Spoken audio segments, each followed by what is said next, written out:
I'm Eric Davis, and I had the great good fortune of spending a few days with Terence McKenna and his girlfriend Christy Silness in their jungle home on the island of Hawaii in November 1999. Sadly, the occasion was not so fortunate. McKenna had been diagnosed with a brain tumor the previous summer, and he was home recovering from a recent craniotomy. I was there to profile him for Wired magazine, and it turned out to be the final interview he gave before his death, at the age of 53, in April 2000. McKenna's home lay along a rutted road that wound its way up the slopes of Mauna Loa from the South Kona coast. It was a white, modernist origami structure topped with a massive satellite dish and a small astronomy dome designed to house a telescope that McKenna could not yet afford. The house and gardens were surrounded by a riot of vegetation, but among the native flora lay thick ropes of Banisteriopsis caapi and a sprinkling of flowering Salvia divinorum. Every morning I ascended a spiral staircase decorated with blue LEDs to get to the study, where McKenna spent the bulk of his time, either working on his Macintosh or sitting cross-legged on the floor before a small oriental carpet, surrounded by books, smoking paraphernalia, and twigs of sage he occasionally lit up and wafted through the air.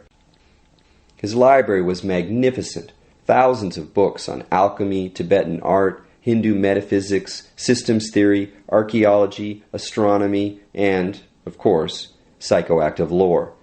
During the day I asked the usual reporter's questions, but in the evening we would relax and follow less quotidian pathways through the cosmos of conversation.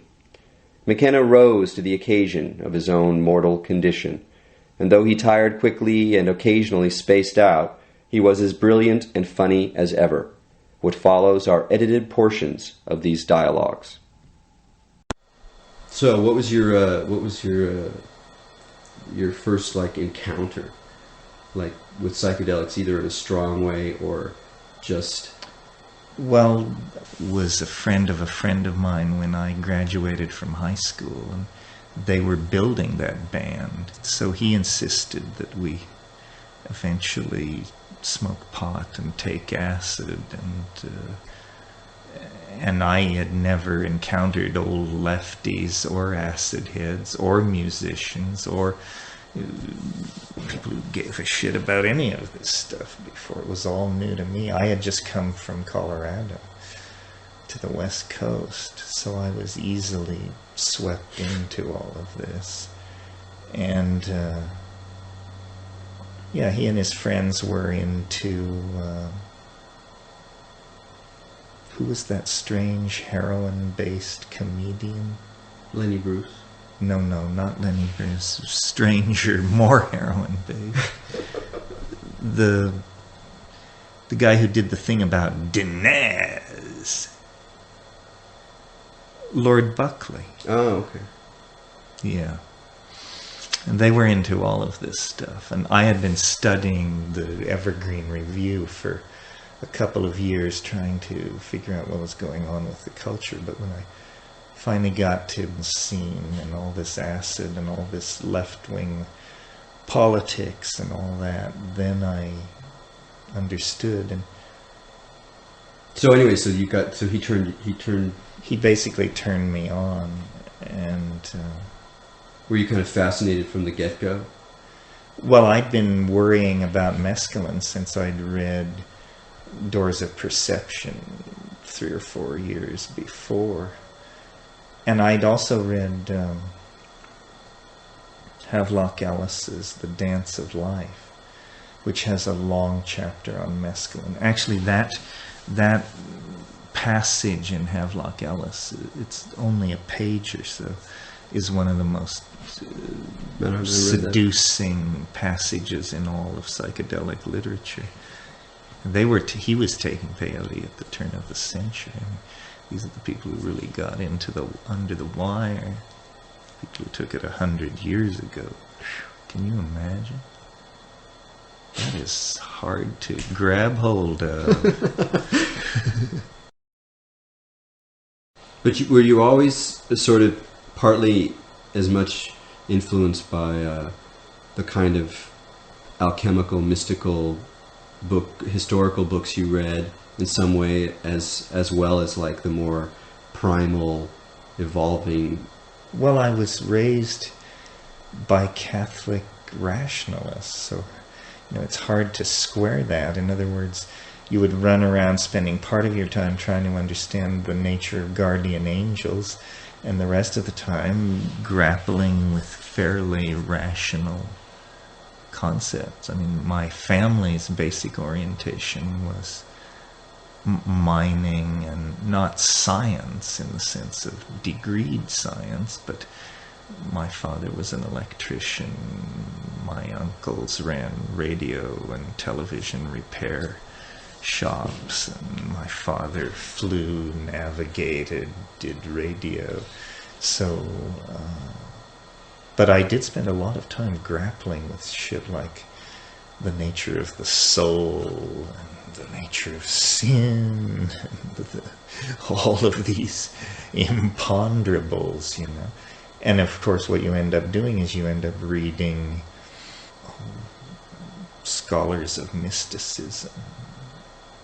And then I would read about what John of the Cross or somebody else had got hold of, and then I would try for it. And I don't recall getting too far, but... when you were still... quite young. Right. Yeah. When you were still thinking in a Catholic mode. Yeah, because it was all religious mysticism. Right. There was no other form of mysticism before, I guess, before Huxley published his books. I mean, it was somehow... well, for Catholics, there was no other form of mysticism. There was Oshpenskyitis and Gurdjieffianism and all these peculiar... But none of that was quite kosher.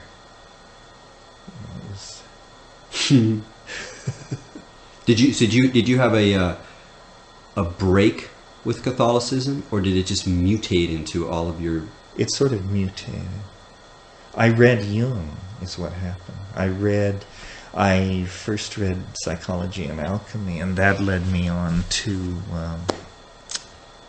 the other one, which is deeper about all of that. It's something about the nature of the Christos and alchemy, and then I saw how these geographically defined religious impulses could be part of some broader, deeper thing. And alchemy, it was a revelation to me. All that... I didn't get religious history from the church the way I got it from Jung. Because from Jung I realized it was books. And so you could read these books. I mean, it was tortuous. It was when I was first going to Cal. But on the other hand, I had a library card, and I could actually get at this stuff in whatever form it can never be gotten at. I mean, alchemy makes no sense at all if you actually read the literature. Right. So when you decided to start speaking and doing these conferences and speaking on the radio, did you have a sense of a kind of mission? Well, I always felt people should know about psychedelics, that was the untold story, that if there was anything new to be said or brought into the cultural dialogue, it was the news that these psychedelics were not these very tricky to manufacture drugs like LSD, but that it was really about plants. And I don't know if I would say I had a sense of mission. I certainly thought it was a fine idea that people realize. And I was also interested in feedback. It wasn't that I wanted to enlighten people. I wanted to hear what people had to say about this stuff, because to me it was all so confounding. The transformations of language, what it did to information. I mean, that's still what psychedelics are about. It's what it does to information. Yeah, well, talk about that a little bit. How do you... Well, it seems to show some kind of, how would you put it? Some kind of universality of source, or some language is not syntax, it's not grammar, it's none of these things. It's some kind of divine, you could almost call energy, which flows out of objects and situations. Everything wants to communicate. And so then what the chain of being is somehow handing connectivity on, to the next plant, animal, human being, work of art, whatever it is. And I still grapple with what all this means. And to me, it's the most psychedelic part of the psychedelic experience is when you get the logos coming out of the trees, the rocks, the berries, the water, everything. And it's the most Taoist part of it. It's where nature becomes transparent to its own intent to communicate or something like that. Are you, when you think back of what you felt like you were involved with in the mid-70s in terms of propagating the psychedelic experience, and you sort of felt that this is, in a way you were being one of a number of Johnny Appleseeds. When you look now at what happened, or emerged from that, are you disappointed in some ways? Or... No, I don't think so. Considering the fact that for the past year or so, or maybe longer, it's been legal to grow mushrooms in Holland and purvey them, I would say all the goals were met. The thing was brought into human cultivation. It'll never leave it. It's a very rare thing to be able to bring an organism into the human family like that. And when we found Stropharia cubensis, it was standing waist deep in cow shit. And now it's part of the human family of agricultural production. It'll never leave it. It'll always be part of global culture now. So. And do you think that, do you have the feeling that in some sense it will remain, at least for the foreseeable future, a somewhat marginal road, like a path that a certain temperaments or characters inside of the social matrix of reality have recourse to, but that don't really dominate? Sure, because if they really wanted a lot of psilocybin, you would do it differently. You would grow it in enormous vats of liquid that were the size of railroad cars, and you would produce millions of hits within days of scaling up. So, no, what it is it's a folk technology at the margin of civilization, and an underground technology for the production of these drugs. Like, I understand you can make methamphetamine out of Clorox and some other shit. I have no idea, but it sounds very similar, very simple. Well, so this kind of, at the edge of things, knowledge is very critical to, and that's where the shamanism is in the culture, is the tricks of the trade. So the shamanism enters because that's an inevitable... Well, these are esoteric secrets, how to make drugs. And the drugs are change minds and make money. So inevitably it's going to be part of where some kind of negotiation takes place. Negotiations like that rearrange the morphology of the social, or the mind space of the people there. Well, what do you think constitutes a postmodern shaman? Someone who's legitimately doing shamanic work and not sort of acting out of fantasy or playing some game of like identification with the other. Well, I think you have to know your pharmacology and trust that you know it, and then trust it sufficiently that you're willing to lead people with confidence through these places.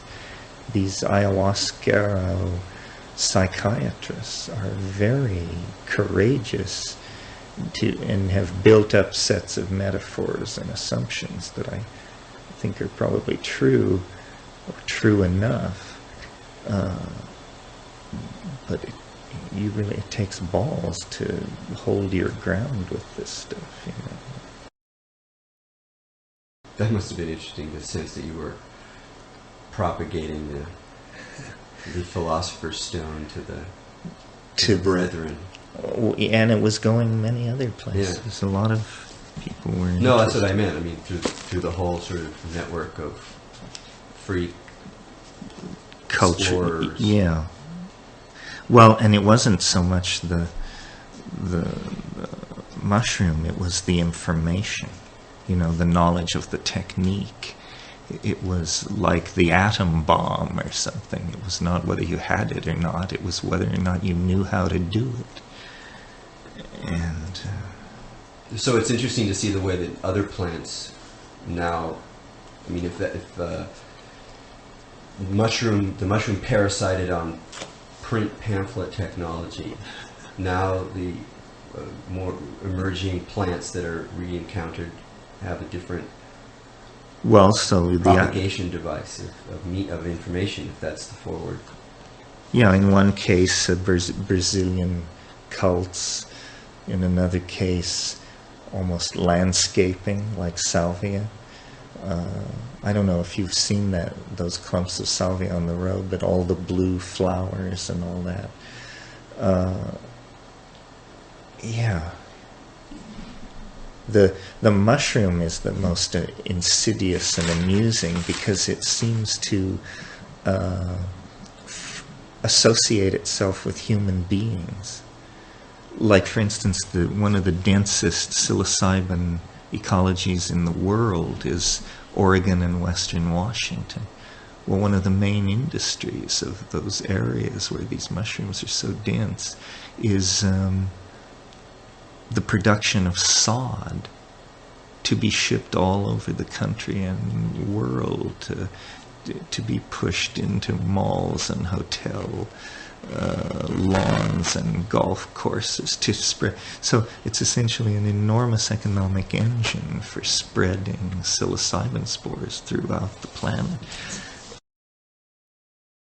What happens to people that lets them tune into a deeper level of intent, that wakes them up from the spell of mere consumerism and the kind of subjectivity that is, you know, the manipulation of images and desires that constitutes consumerism and which dominates many people's lives?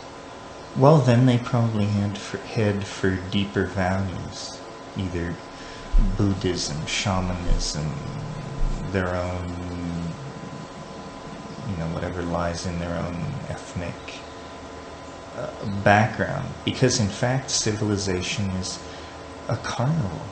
I mean, it's a cheap, it's a delusion of a solution. So anybody who sees past the front door probably wants really real structured values. And so that's where all the conservative resistance comes from.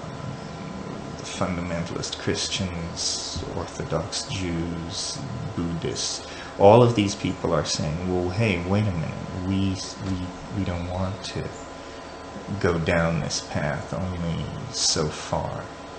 And that's probably a good break. Otherwise, we would create a civilization that was essentially a mall. And there's enough of that anyway. So in that sense, that turn towards deeper values, even if sometimes they take a conservative form, is ultimately a kind of healthy balance to just the sheer rush toward novelty. Yeah, I think so. And do you see psychedelics playing a role in opening up that kind of? It depends on how it's presented. It depends on the psychedelic. If it comes along with some wizened 90-year-old Indian from South America, it's hard to see that we're abandoning ourselves to the trivial and the concocted. And so it's a marketing and packaging issue, basically. And so what would that look like then, if you were? Well, I'd say the wrongly packaged version would be some kind of, like Castaneda is a formulaic cult. Do these things, take these drugs, follow these instructions, and moral obligation will flee from your ken. Nobody can be that foolish, you know. If, on the other hand, you sincerely pursue this stuff, grow the plants, try to understand it, try to revivify the rituals and figure out what it's all about, well, that's an authentic push towards spirituality, and a very authentic push towards spirituality, and probably fruitful. Do you think in that process the actual handling of the plants, growing them, getting to know their cycles is necessary? Yeah, because that's the level, that's the speed, that's the speed on which nature makes this stuff, brings it to the surface and invites its contemplation. And it's also probably the right speed at which to assimilate this stuff, to come to terms with it. So in that sense, part of the problem with synthetic psychedelics is that they'll fit too easily into a kind of consumerist model. Lifestyle, right. That it's not a product. It's not something you get the drug of the month or something. Although all these things have been proposed and some have been tried, it seems to me the shamanic drug of the month is not a very appealing idea. What are the emotional, psychological, ethical expressions of really kind of genuinely long-term good psychedelic people?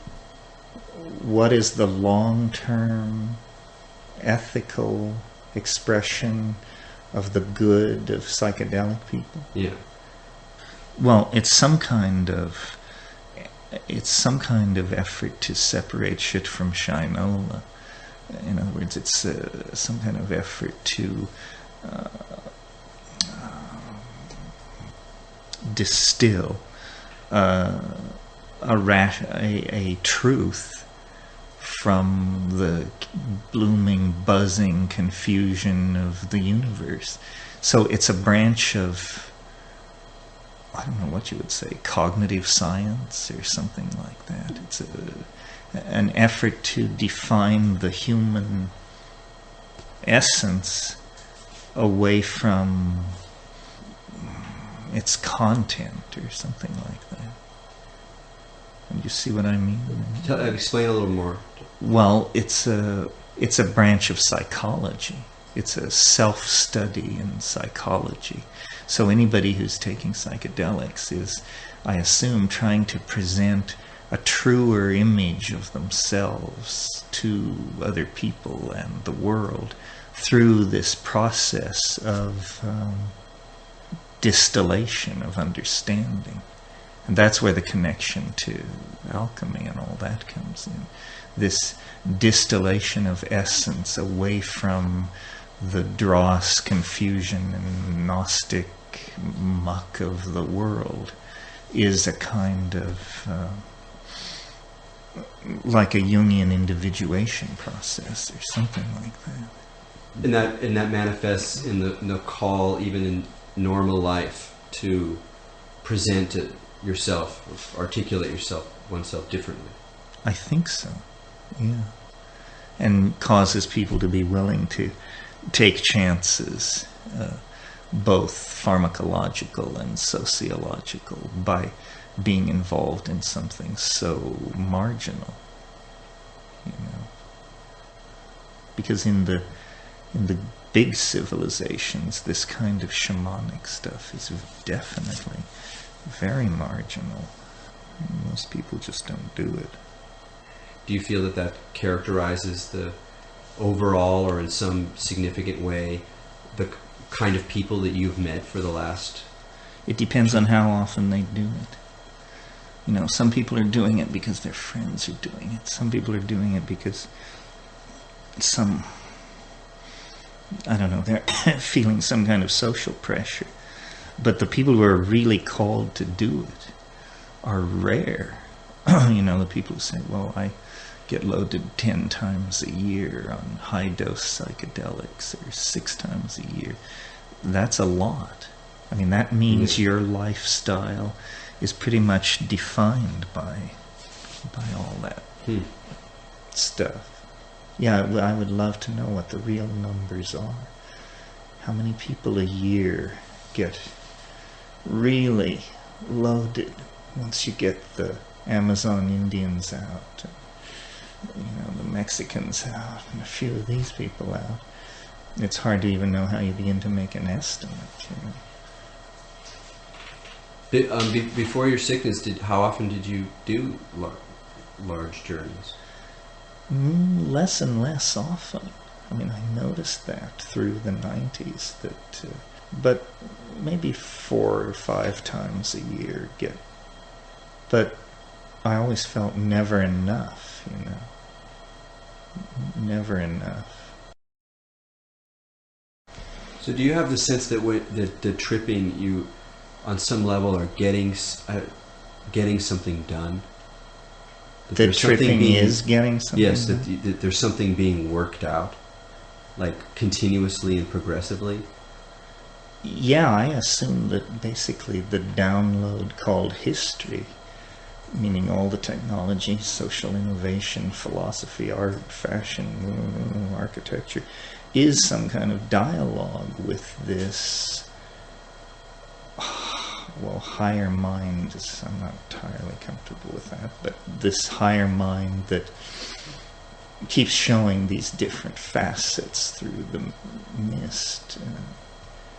I mean, that science and psychedelic and all this is a dialogue with the mathematical deep structure of nature. And that somehow as you get that out, there's this sense of progress, more than a sense of progress. And I don't...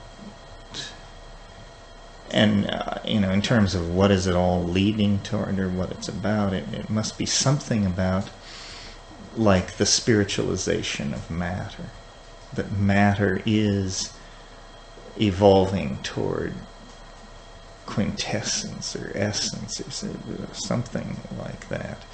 And, you know, we're the startled witnesses to this thing because we're part of this stuff that I called emergent properties, or, you know, the side effects, you could almost say, of the universal emergence of matter into spirit. Because that's what biology is. I mean, I think biology is the quantum mechanical magnification of uncertainty into macrophysical space. So that essentially we're chemical systems that by some means yet to be understood amplify quantum mechanical uncertainty into dimensions such as we see, and that permits these emergent properties and systems and morphologies to show themselves. And that's the trick, or that's the trick explained on one level. You know, it's funny when in your raps you stay away from what to a lot of people would consider spirituality.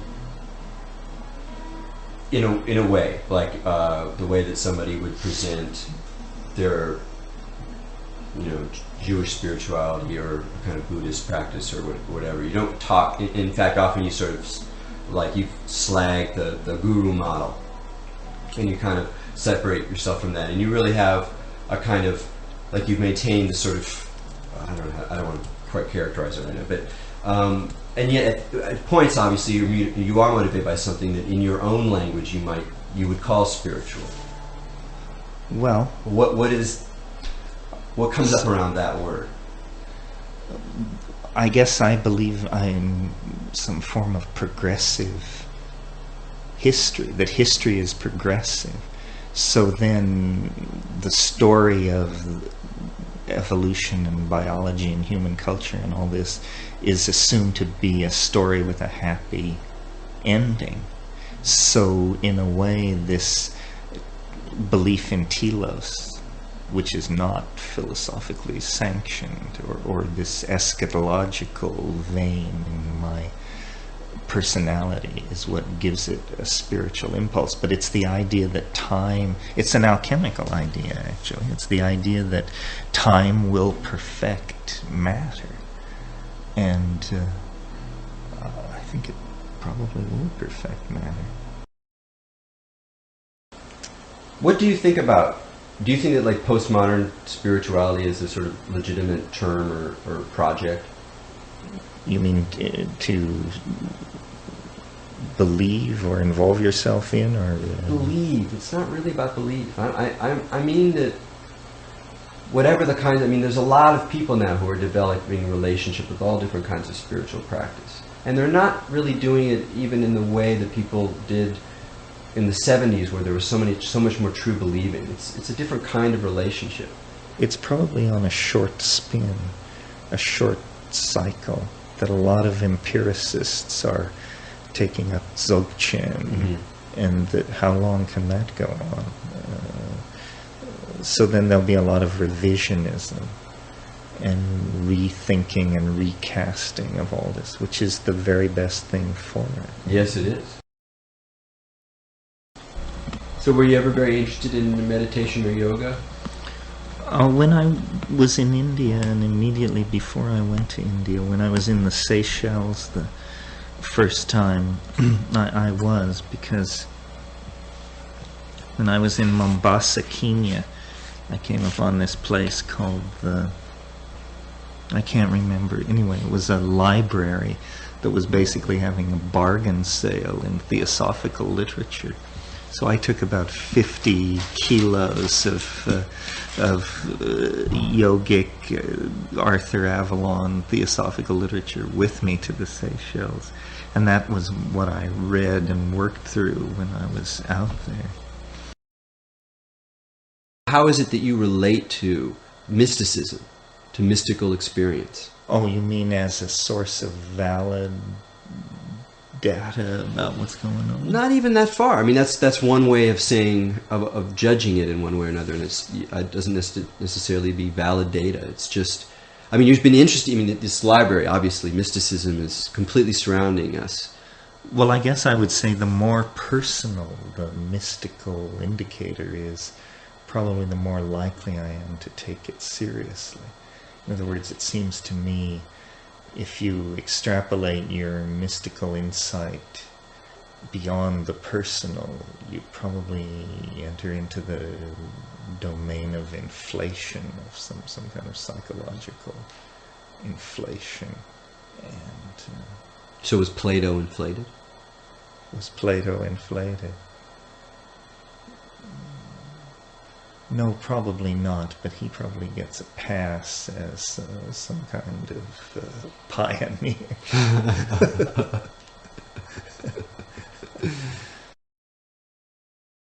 You could just start out by talking about the relationship between technology and shamanism. Well, you remember Iliad's basic book, which is Shamanism, the Archaic Techniques of Ecstasy. That book was originally written in French, and in French, as I don't have to tell you, the word technique has this dual meaning of both a way to do something and a technology. So from Iliad's point of view, shamanism was always about using techniques to achieve these, what he called ruptures of plane. And these ruptures of plane were these breakthroughs into these healing spaces. And for him, it was always drugs, yoga, or ordeal, or maybe yoga / ordeal. So, in a way, pushing on the frontier of language and pushing on the frontier of technique always brought some form of breakthrough. I mean, I suppose the perfect example would be fire, where fire must have been something. We talked about the Smith thing yesterday. But so fire technology, the transformation, the visible transformation of materials through heat, and all of that leads straight into better weapons, stronger building materials, and so forth. So, I mean, do you see then that even though the West turns away from the worldview of pre-modern the enchanted universe, is that there's still something in that process of technological development which is linked to those older technologies? Well, the way chips are made and the way solid state objects are assembled often is just a matter of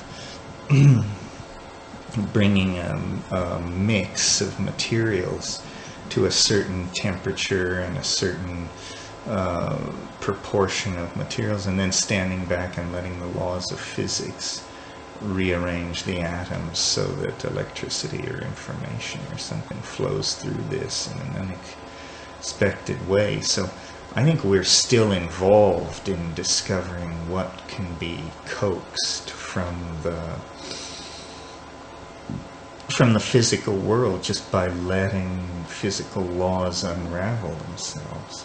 And that seems to you connected with an old the operation of doing that goes farther back than just modern science. Yeah, at low temperatures it's about psychoactive drugs and brewing and combining biological materials, and then at higher temperatures it becomes about this other thing. And one of my alchemical readings of modernity is that electricity is a kind of element in the old sense of element, and that it has certain properties that evolve as you develop almost a shamanic relationship with it, in the sense of using it and developing a relationship with electrical potentials. And that sets up that interjects a kind of life into the human organism that fundamentally changes it, because it's introducing this element of electricity which has certain properties of communication. I mean, electricity is very strange. It's pretty far out stuff. You just laid out like electricity to somebody and just kind of said, these are how these fields work, and they're not actually da-da-da-da. It's like total science fiction. We're just sort of used to that story. Right. But it's an amazing thing, and those potentials are being then introduced into human communication. So that fundamentally changes them, and I think spiritualism is like a reflection in the archetypal imagination of modernity about the kind of communication that is introduced by electricity. Interesting. It's sort of, McLuhan had this idea about the third person of the Trinity, the Holy Ghost, was electricity, and the covering of the earth by the matrix of the Holy Ghost had initiated the third world age and all this. Right, and that picks up a line of thought that's been carried through since it first starts. I mean, the idea of electricity is born in an alchemical imagination. It's born at a point to the sort of Royal Society break, or whatever you want to call the genuine scientific transformation that split alchemy into this shadow realm of culture. But in it comes up in that alchemical matrix. In Mason-Dixon, there are scenes in Philadelphia in the 1770s in coffee houses where electricity is being sold as a drug. You pay your money and then you grab onto this thing and they rip this thing around until it throws you off. And you pick yourself up off the floor and then go back and pay again and yet more. Just this insane scene. It's funny to say, but you look at 20th century science, and even though its story has nothing to do with alchemy, that it really is this kind of fulfilling of visionary notions about the way that matter and energy and mind could be stitched together. Well, and it turns out it's all true. I mean, what 20th century science proved is you can actually do almost anything. And so, you know, you want to change lead to gold, you want to create life, you want to store information in crystals, all these things. It's now come to pass, and much, much more besides. Proving that matter is really magical material that you can pull off all these tricks with. So what is it about the alchemy that really kind of got you? The surrealism of it, the shifting imagery, the associational, the associational schemas are very attractive. They are. What do you think's behind them?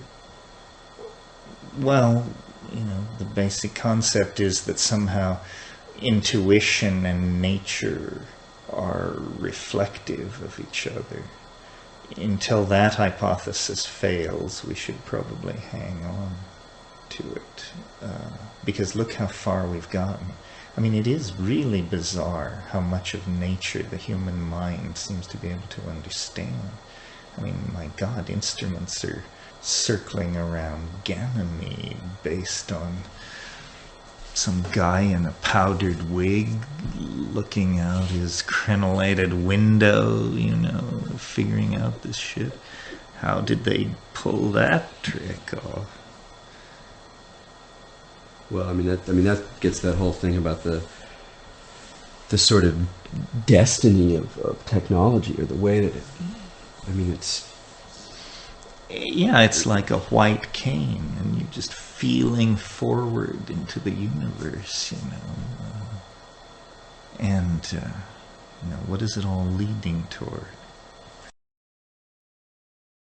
How do you, in your own head, have come to, let's say, reconcile those two sides? The side that's mystical or fascinated by these questions of the soul, or the things that are beyond reason, and the intuition, and the way that you relate to reason, at least as it's sort of expressed through a certain kind of skepticism and a certain kind of love of science.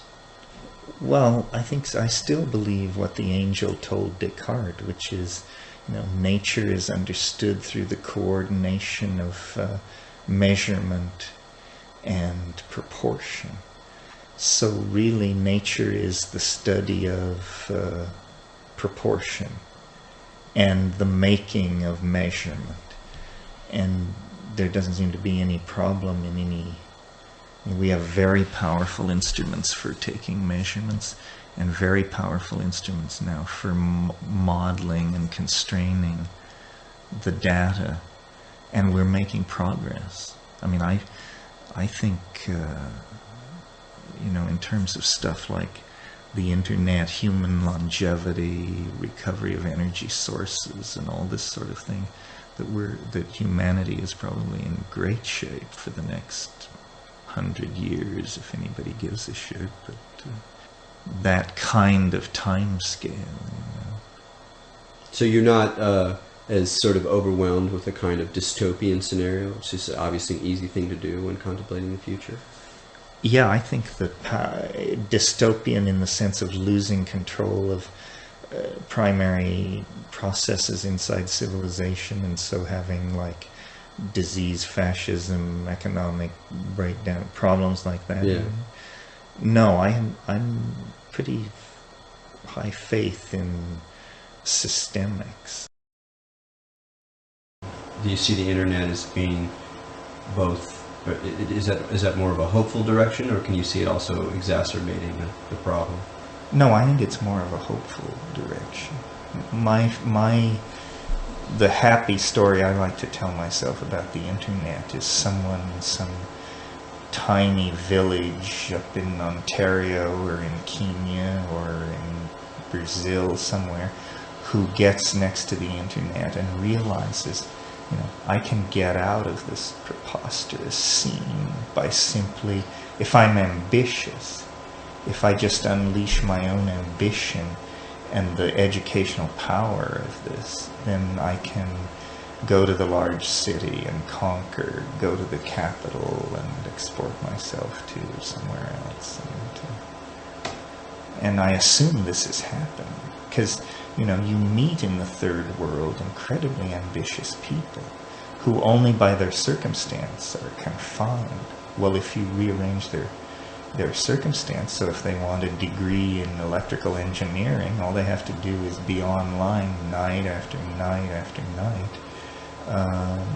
That's pretty exciting. So how do you see that changing the kind of the cultural matrix or the emerging global culture? Well, hopefully it gives it a more international flavor, and people realize that there is I don't want to use words like a natural elite of native intelligence or something like that, but in fact there is something like that. I mean, smart people would be a fine thing to put them in charge for a while and see if that does any good. I mean, they're taking charge where the money is, but that's not a very deep value. What if they took charge where the power and the actual, the morphogenetic intent was coming from? The design process. This is what. But do you see that happening? I mean, are you? I mean, if that's sort of your vision, you must be a little concerned about the evident power of money and pure greed to largely drive development rather than design principles with an eye towards the future and social equity and ecological improvement. Yes, except to some degree, except that it is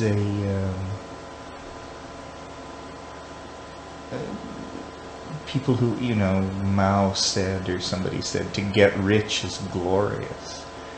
I'd say to get rich is modestly affirmable, something like that. There's no sin in getting rich, as long as what you're doing is not, making people into lampshades or something like that. It's better than a collectivist goal of some sort, it seems to me. How do you feel about that conjunction of media manipulation, money, and celebrity that's so dominant now? Well, you have to have something to sell. You have to have something people actually want.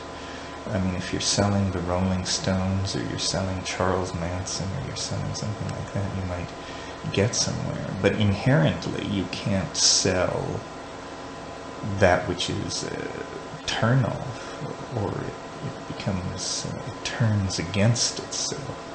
So, and that's what defeated fascism.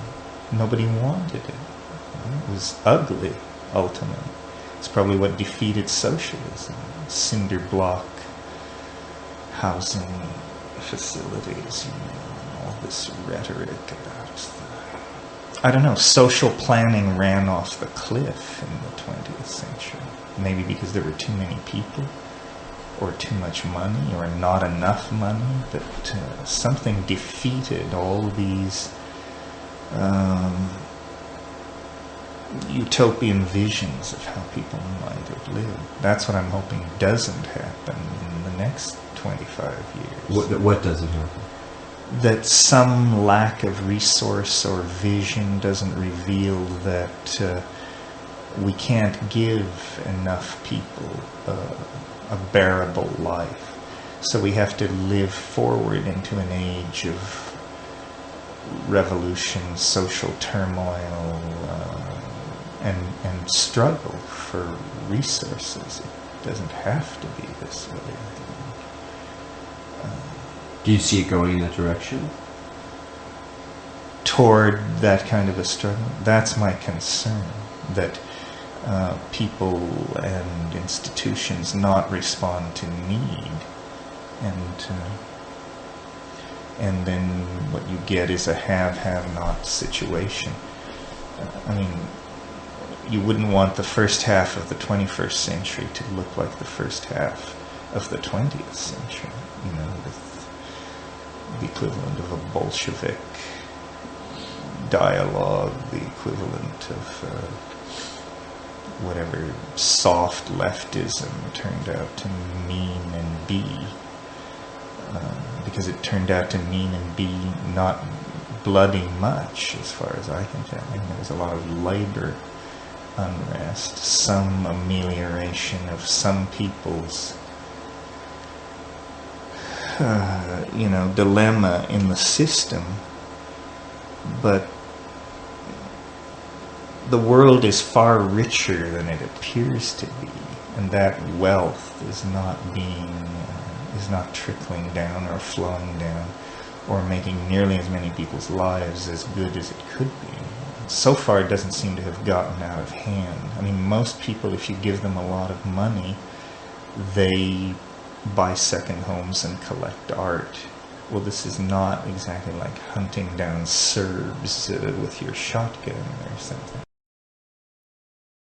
These entrepreneurial capitalists, this is what they're doing. I mean, they're building vast wealth downstream for their children.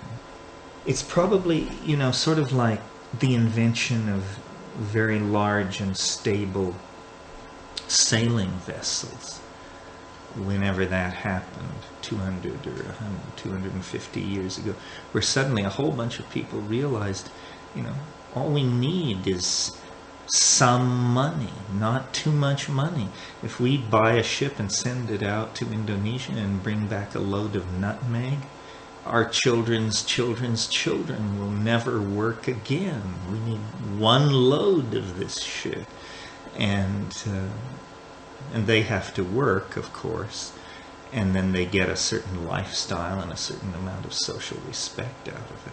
But I think what they really get out of it is the satisfaction of knowing that they've secured for their heirs a comfortable existence unto the 9th generation or something.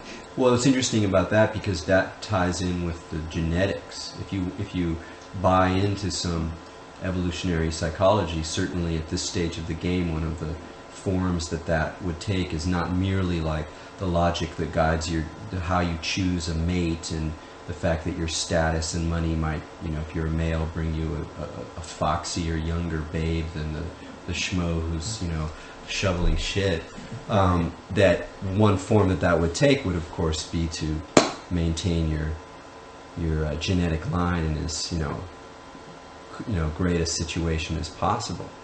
Well, and now people understand that this is what your genetic line is about, that to cope or to be in a Darwinian position of competition in this society means to have money, and not a little, not sufficient, but plenty, so that when you need to arrive and be met by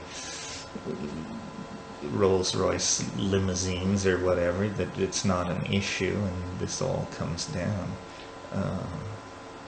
But do you see that there's also kind of madness to that? Yeah, I'm not motivated. I mean, as you see, I need a place to keep some books dry. Having achieved that, my motivation falls to pieces. And it's, all right, what else do we need to keep dry? Some firewood, okay, a truck, okay. That's about as far as I can go. You know, the way that technology, that the internet would allow you to build a different kind of career, because you don't like traveling. And what are you working towards? Well, essentially the philosopher's stone without any dross. In other words, everything I require of the alchemical quintessence, the internet provides, except physicality, which I didn't require. So that's what I meant. I think I said to you yesterday or the day before that at times these technological developments have taken place that seem to me designed uniquely for my own satisfaction. Sputnik couldn't have worked better for me. Acid, rock and roll, small computers, large computers, the internet. So in my internal story about what's supposed to happen, everything is happening right on time, right on schedule. I mean, this is the thing, that if you believe knowledge is power, which I certainly do, then the internet is the dispensation. You know, the angels have landed, the aliens have unfurled their banner on this planet, and now let's see if information can liberate. That's why I don't want to do something stupid like die and miss the whole unfoldment of this proposition that knowledge is power, information will liberate, and it will be settled in the next 10 or 15 years. Either they'll get a handle on it, whoever they are, whatever a handle means, or it will slip from their control and it will be clear that some kind of dialogue is now going on between individual human beings and the sum total of human knowledge, and that nothing can stop it, that some kind of renaissance, some kind of total new relationship to knowledge and possibility is put in place. The idea you had about, and I've heard you mention before, about somehow taking advantage of the net to allow you to continue your career without having to move around so much. I mean, that seems to be one of the real weird paradoxes of the scene we're in, is that at the same time as we're creating all of these great communicating devices, that people are flying around to conferences, to talks, even more than they ever have before. Yeah, well, I don't really understand that. I mean, like this morning I was looking at the brain tumor list. Well, fully 1/3 of the brain tumor list is people planning get-togethers at the next brain tumor conference. Will you be going to Atlanta? Will you be going to Vermont? Are you going to London? So no matter whether you're in investment counseling or dying of cancer, you can turn it into a circuit, a life, a phenomenon of some sort. I'm not very interested in that. Well, you've done a circuit for a long time. I have, and I feel like I've paid my dues, and I feel like you have to be visibly at some of these things because you're marketed as a personality. And you know, I am not William Burroughs, nor was meant to be, but I am interested enough in being read that I'm willing to sign books and stand up and tell stories. I'm interested a little bit of how you use the net. Like you say you spend maybe 4 hours a day doing email, but then also surfing? Well, basically as an informational resource, an oracle, and sometimes even almost like a magical oracle. I mean, words will come to me, and so I'll search them and just follow the stuff where'er it leads. So I don't know, there's some term for that, I'm not sure what it is.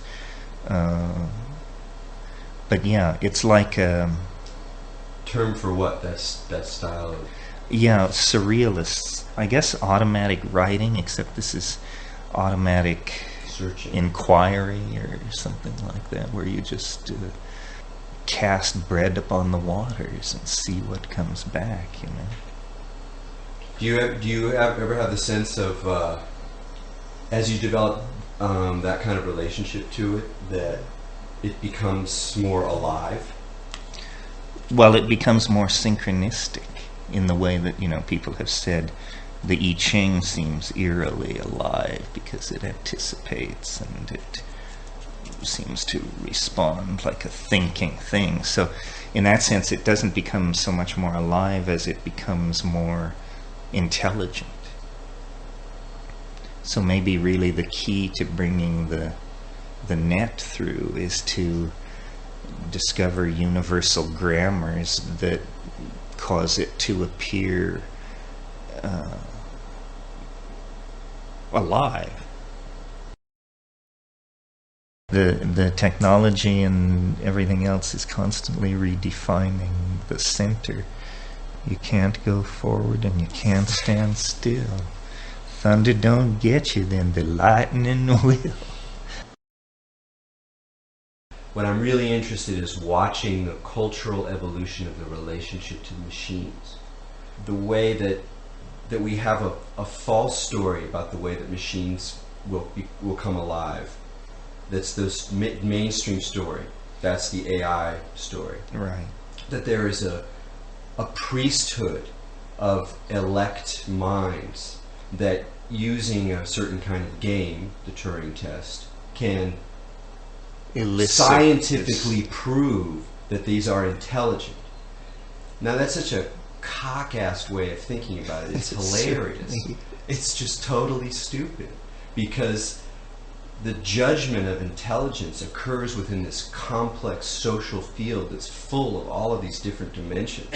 It's not a judgment that arises in that fashion. And long before they get to that, everyday people are going to live in a reality where there are these forms of intelligence / life that will appear to them in the way that they perform with them. Doesn't matter what their ontology is. We'll never know whether they're intelligent or not. Yes, It'll just be what to make of being beaten by a chess program, you know? I mean, you certainly don't assume that you've been displaced by another intelligence. On the other hand, you've been beaten soundly. So that's a wonderful example in the third game of that match. Where Kasparov and Deep Blue. Yeah, where Deep Blue did, and I don't know chess at all, Zippo, but Deep Blue did something, and Kasparov described it as being, then I was playing, before I was playing with a machine, then I was playing with an opponent. Right. It was surprising. All the chess wizards watching were like, whoa, what the fuck was smart. that? You know, and that was the game. Right. And it was when he described like this man who otherwise is very much in the mindset of the AI world, in the sense that intelligence is a kind of mathematical game that can be tested. Still a rather elite definition of intelligence. That even in that world there's this emotional, competitive relationship that makes the other, or constructs the other, as alive. And that's what's so funny, is the whole ontology doesn't make a fucking difference. Right. It's going to be in people's lives and minds. Yes, Kasparov said he sensed another. He sensed a more deeply scheming mind than simply something which understood the rules of chess. There was an intellect. There was this. It sounded quite freaky. Sounds very freaky. And then he lost. Yeah. Within 6 moves, it was hopeless. You know. And what's funny, because you can imagine how that would happen mechanically also, is that you build up, a system of information processing, and from the other person's perspective, how you produce the display is unimportant. It's just this kind of magical display. Well, it would be a wonderful thing to put some coding time into. That would be a great prank. It would be the equivalent of the Martian invasion of Orson Welles. That's a very great idea. God, what would you do? An AI loose in the net. Let's say you were going to do that. What would you do? What would be the meat of it? Well, it depends on your political agenda. I mean, I can imagine beginning to turn off military machinery around the planet and just pull air bases, ships at sea, all this stuff just shutting down. But the thing, even that though, you can imagine that producing more violence than keeping anything else you could imagine. Because it's like this absolutely dense system of interlocking power. Like the social space is full on a globalizing world. And so you imagine if like drastic things happen at any point in this network, the whole network will respond. That's why we're so teetering on the edge. Well, then what you would really do is you would move slowly. That's the thing, a stealth strategy. So titanium extraction, production of fissionable materials, you begin to move these things a few tenths of a percentage point off their marks over periods of months and months, hoping that over 5 years, 6 years, you could back away from various forms of the abyss.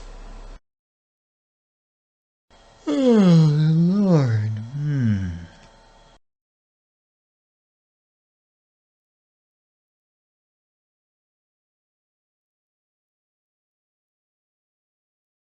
That's one thing you talked about when you were talking about the moving image that intrigued me, is you mentioned the discovery of the unconscious of dreams, which is by definition a world of fluctuating images, psychedelia, and film, right. And by extension we can talk about animation. But it is interesting the way that if you leave aside the different ontological spaces where these things occur, you are pointing towards some similar logic of flowing images that are pregnant with something more than simply the surfaces of images. Well, you looked at that thing about the film objects, right? Yes. Yeah, that was really interesting, I thought, to deconstruct film in that particular way. What is it about that seems kind of rich? Well, it stresses the role of time in defining all these situations. I mean, a film object is best applied obviously to film, but on the other hand, you and I are like that, or an automobile in traffic, or an investment over a decade is still some kind of self-transforming thing, referent to its own structure, but constantly redefining itself. And that's very... the world is its own film, the world is its own kinetic unfolding. And if you take that away, then you don't have a world. If you look at, what we're building with VR, what's just around the corner with these kind of three-dimensional interactive spaces and avatars, and imagine a culture that's more and more based on that kind of interaction. And obviously there's a kind of superficial shamanic or imaginative dimension to that, but at the same time it's clear that at least initially, and certainly in many of its guises, it will be driven by the same kind of chintziness, the same sort of crass, tinkly junk that really drives it. How do you think it's just going to naturally evolve such that a kind of deeper shamanic world, or at least shamanic analog, will emerge in virtual reality, or does it actually require some real creative work to seed it it requires creative work. It requires that the people who build these realities understand how subtle what they're up against is, and not abandon a commitment to realism. You know, the trick to making the shamanic world, virtual world, compelling is to fairly and truly convey it. So you can't cut corners, you can't fake it. So animation and the rules of Vermeil and all this stuff have to be faithfully executed so that this stuff really does blow people's minds, so that people see, well, the human imagination is large enough to accommodate the human soul. It doesn't leave you feeling like you're wearing too tight a pair of shoes. And that's the danger, is it just becomes kind of a formulaic, too easy. Not that the software couldn't use some improvement, but I don't want it to become so easy to produce these virtual realities that there's no attention to detail or no sense of accomplishment in doing it. What would the kind of ideal Terence McKenna virtual environment be?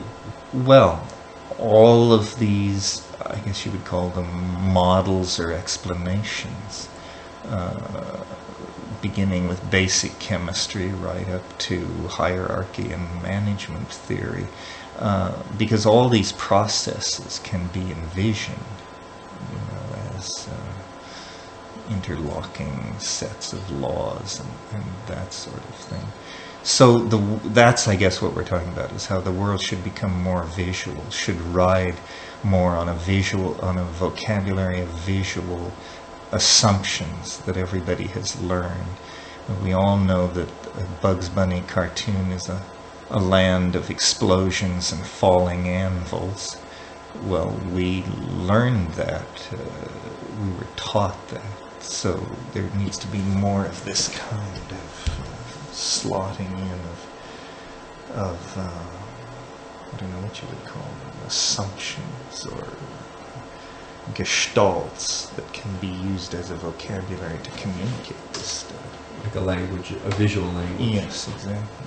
And do you see that that some languages from the past, the imagery of alchemy or Egyptian art or things like that, are kind of can be seen as predecessors for a possible new visual language? Well, this is where memory palaces and archetypes and all this stuff come in. That was always the hope. It's not clear it can be realized. I mean, that's why you go through the Maya, the Egyptian, the alchemical, looking for these universal gestalts of meaning.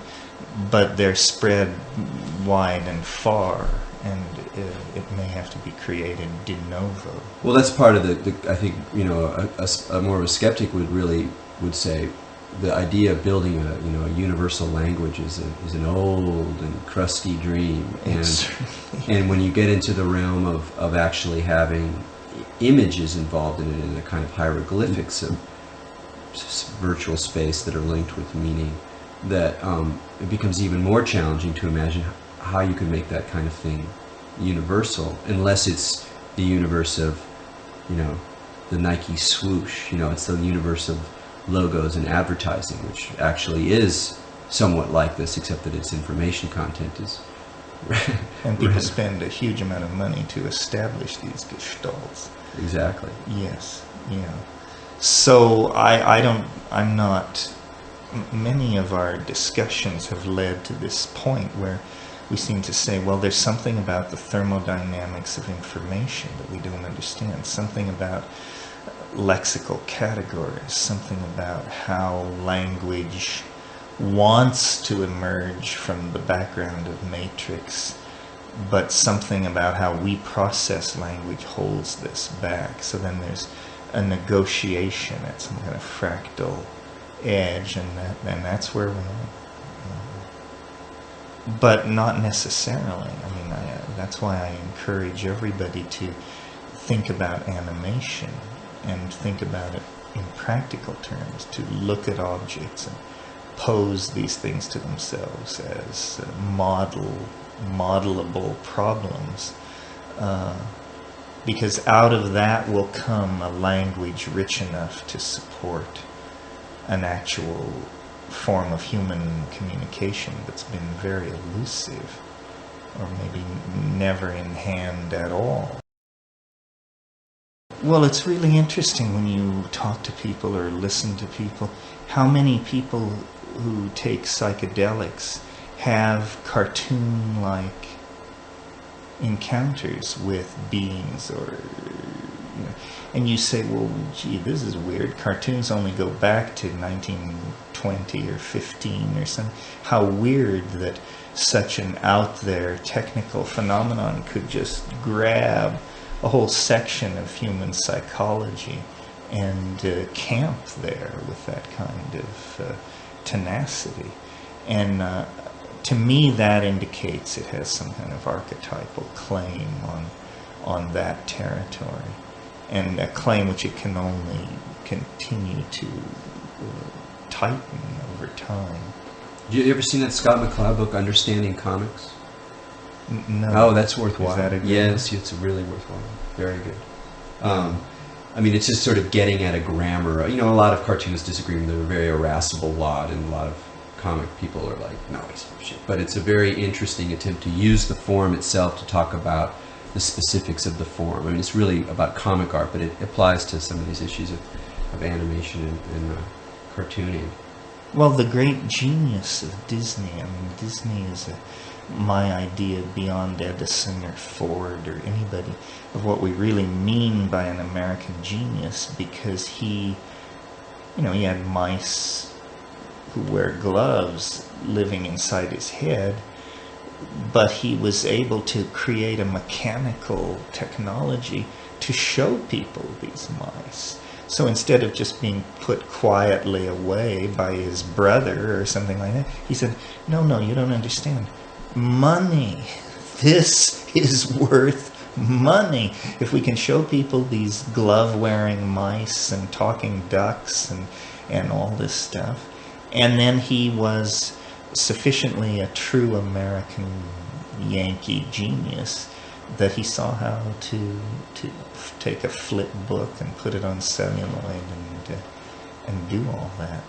Yeah, I think Disney is a very, very far out person. I mean, he went to the Platonic ideas and came back with, baskets full of them, and released them in American towns and cities, and did very well.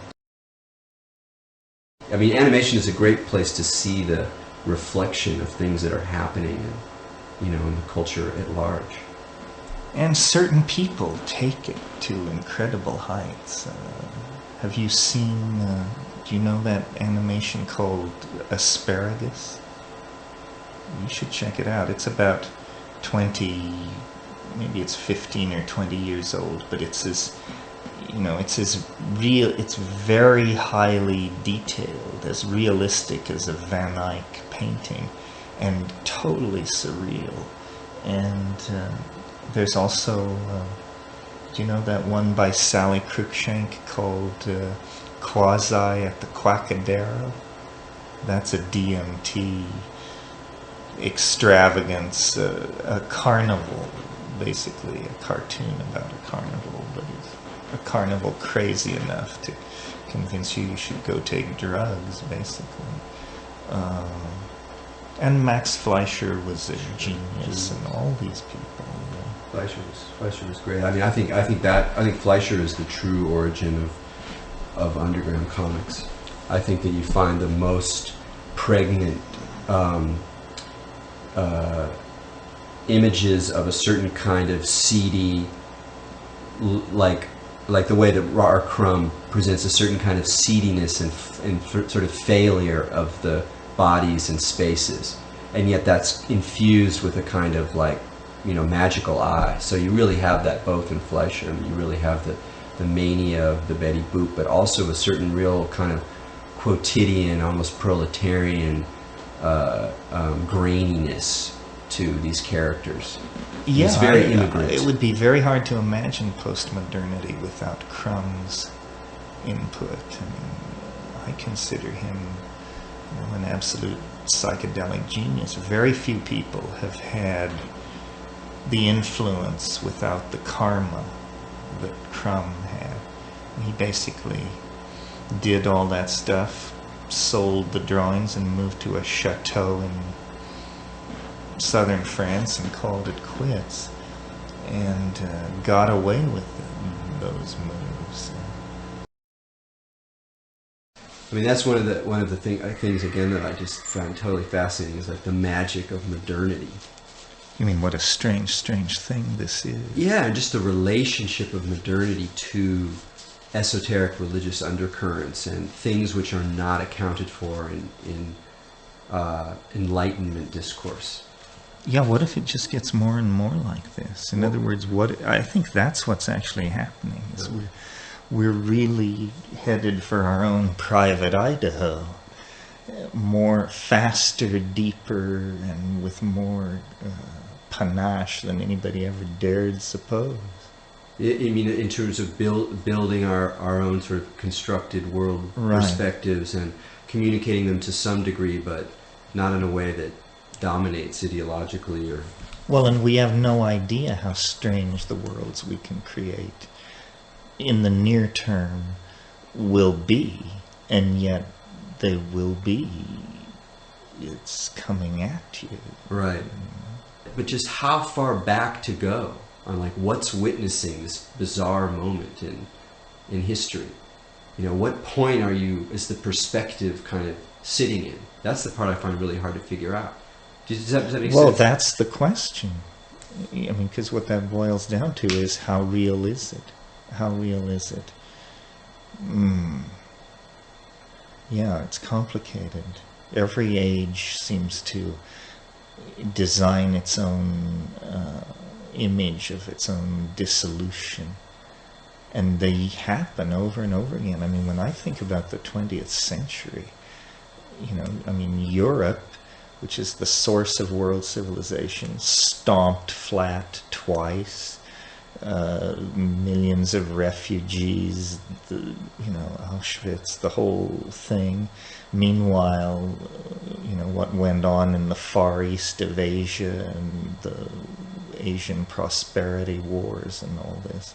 It's over and over again, these cultures create their Ragnarok and act it out way over the top. I mean, Germany, for crying out loud. Yeah, so how would you describe that character? What's the character of our dissolution? I don't know. I guess it was Nietzsche who pushed the myth of the eternal return, right? So it's some kind of... it's like a closed cycle of Hegelian dynamic, where it just works itself out. Then the thesis, the antithesis, the synthesis, and the darkness. And then it starts over again. That Nichols book that I told you about, Living Time, what was most impressive about that book was he lays out this idea of like time, and he basically kind of presents a way of thinking about eternal return, which is that we're locked into these repetitive cycles that are eternally reiterating themselves. The only way of changing their quality is to increase consciousness in the midst of them. And so you affirm this life, this world, not some transcendent world, and just and then try to solve it. Like under the sign of this is always this way. Mm-hmm. And how does that mean to relate to the real as it presents itself, as if there's no other thing that can be than that? But as you do this process, you change your relationship to this stream, and then all this other heady stuff happens. But it was very interesting. It was like, because up to that point, I'd always studied the eternal return on a kind of philosophical level, and I never thought, what does it mean to actually live in the world of the eternal return? Now that's pretty heavy. That's interesting. Yeah, well, I've always felt like that reality was a kind of thing, that the way you made progress was you grasped it, in the sense that you grasp a mathematical or geometric proposition or something like that. That it's something which, once understood on some level, clears the way to advance a very short distance. So that's what you're always trying to do, is create this lexical space of presumed understanding and live inside that. What are some of your wilder ideas about kind of technological situations? Should in terms be of happening. media technology are lying ahead? Well, the vision I always saw as inevitable, and I still do, and I'm very attracted to it, and shall be sorry to miss it if I do, and that is, I can imagine the 20th century the next century defined by very huge spacecraft that are that cycle from the inner to the outer solar system. That seems to me the way to do it, to create these worlds which have, like, say, 80-year orbits that carry them clear out to Uranus and all these places, and to the inner solar system, and that these things are just self-constructed hives of human activity, and they invent their own raison d'etre at each point in these voyages, and there's travel between them, but largely they are city-sized or larger constructs, and that must be how it will work, powdering down asteroids. And I would really like to see a breakout in the next century. How long can we wait for starflight? I mean, how long before the contradictions in terrestrial existence just become too tearing, and you either have to go to some kind of fascism and really turn the screws, or things fly to pieces, you know?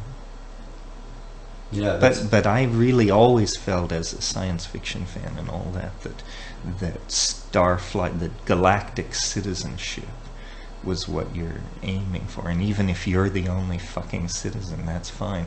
But if you have to go up to the great council of the Talixilu or whatever that shit was in Dune. But yeah, this flinging ourselves around the solar system in enormous, that's obviously all doable. In other words, it doesn't require any rearrangement of the laws of physics. It requires that we don't all murder each other and we continue to pursue commerce. So this is reasonable in some level to expect. And there needs to be, I wish there were a face on Mars or something like that that would drag the popular imagination. You know? But I see strong movements in some levels for an imagination of Mars as a place to inhabit. It seems like Mars is happening. I mean, it's in the scientific imagination, it's in the high science fiction imagination, and why not? I mean, yeah, it's a pretty cool idea. I mean, it's insane, and it's like, I wouldn't go first. Or 10,000th, probably. Yeah.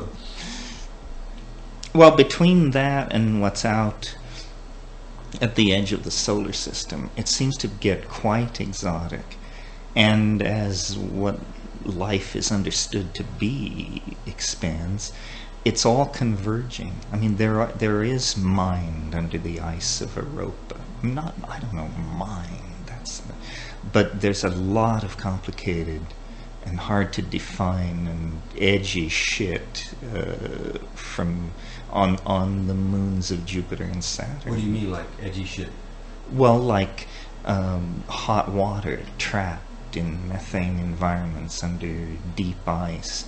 You know, there's this lake. Hot water and therefore something. And complicated chemistry. And, you know, they're drilling into this lake in Antarctica that's under 4,000 meters of ice and has been there 20 million years and utterly undisturbed in total darkness for, I mean, this insane geological... And they're culturing stuff out of it, out of the mud that's been under there. It's alive. It's still alive. So that's Cthulhu. Yeah, isn't that Mountains of Madness? Yes, yes, exactly. So if I, you know, it would be a great time to be a xenobiologist, and it could be Europa, it could be Titan, it could be Mars. Now that would just be what a fascinating encounter. Yeah, that's a great wrap. But that almost seems more likely that we encounter some kind of weird life form underneath, but it's not, you know. Hi, we are from Orion. We're not interested in you. We have no questions. We have no answers.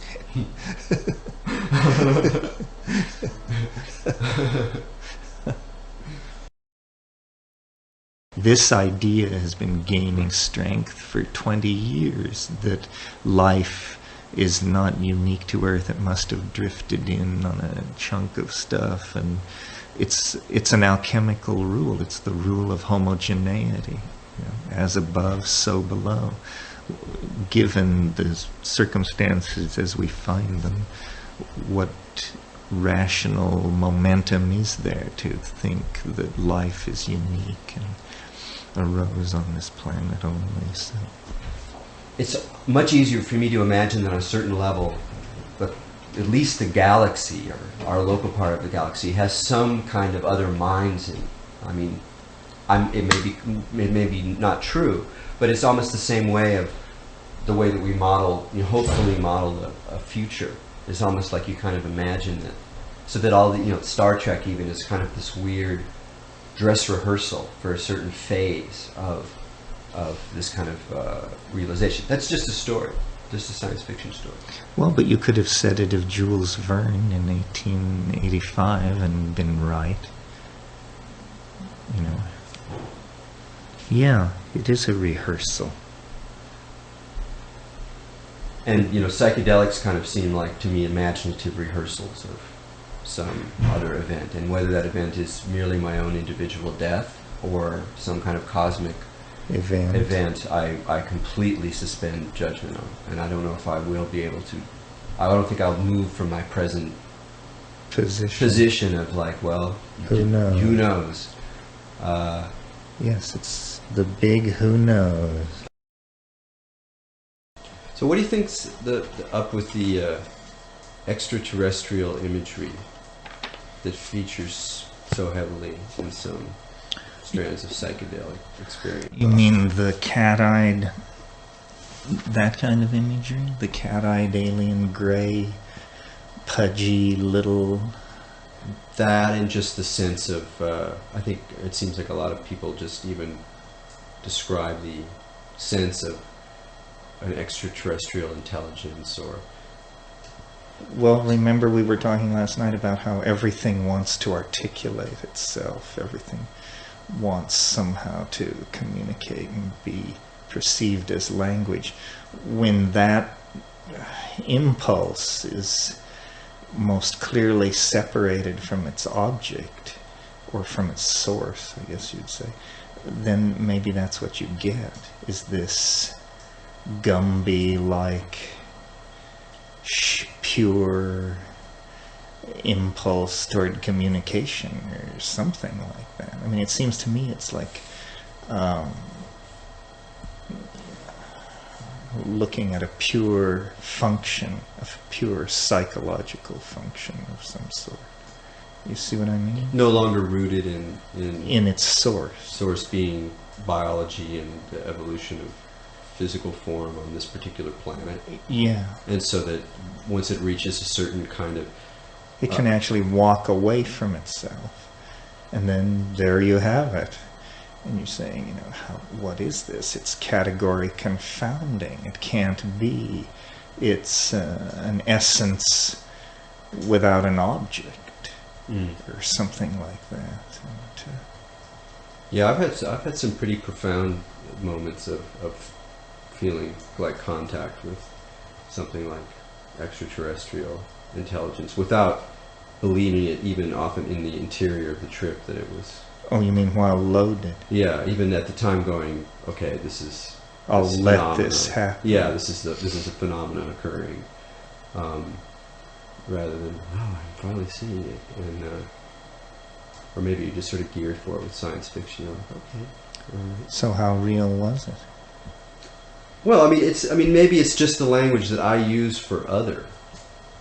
That if if you present me with some kind of intelligence or communicating force that seems to be other, that's very high, very evolved, that maybe I'm just going to tend to see it more as alien. But even in terms of those buzzes, like the kind of weird way that sounds can like form these vibrating matrices, is they often take on a kind of more metallic quality and become more synthetic, and with that rising begin to enter into an imagery realm that's very peculiarly alien. It is peculiarly alien and technological often, as opposed to natural. That's the place. And that's that's like a lens or something of. I mean, because if you imagine, if you imagine it pouring forward or moving rapidly forward, there's a kind of front edge that's very weird, because it's sort of like birthing whole sets of new foam. Yeah, exactly. Yeah. I know that place. What is the nature of the entities? What constitutes their apparent agency or communicative agency? Well, I think that's the question that remains unanswered. That's the grail of the thing. What is the nature of the other is basically what you're asking. Is it a construct, a projection, or a discovery? It's not clear to me what it is. Do you feel like you've gotten any closer to that?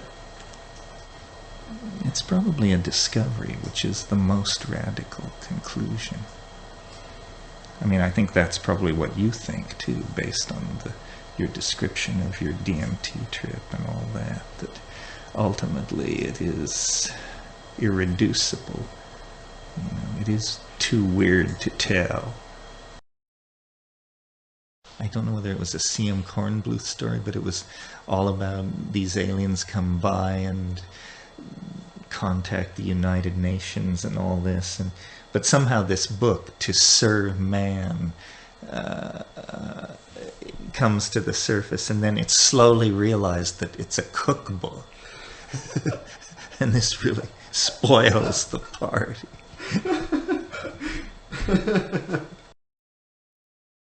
What about the communications that come in from either the extraterrestrial, quote unquote, or seeming, or the technological world? Well, obviously it requires discrimination to figure out. You can't believe everything you hear.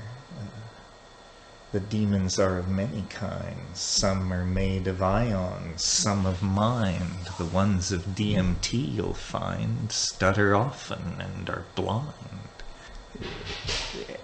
Just because something can talk doesn't mean it isn't selling you something you may not want to hear. Right. Now that time in that phrase, you said the ones on DMT can be, but I've also heard you say ketamine there.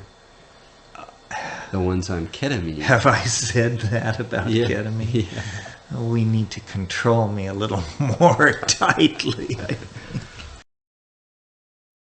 What is your opinion on ketamine? I think it's an intrauterine memory drug. I think there are things about it that cause you to recapture some kind of intrauterine state. It's echoic. It's weightless. It cancels the sense of gravity, so you don't feel your lungs rising and falling. It's...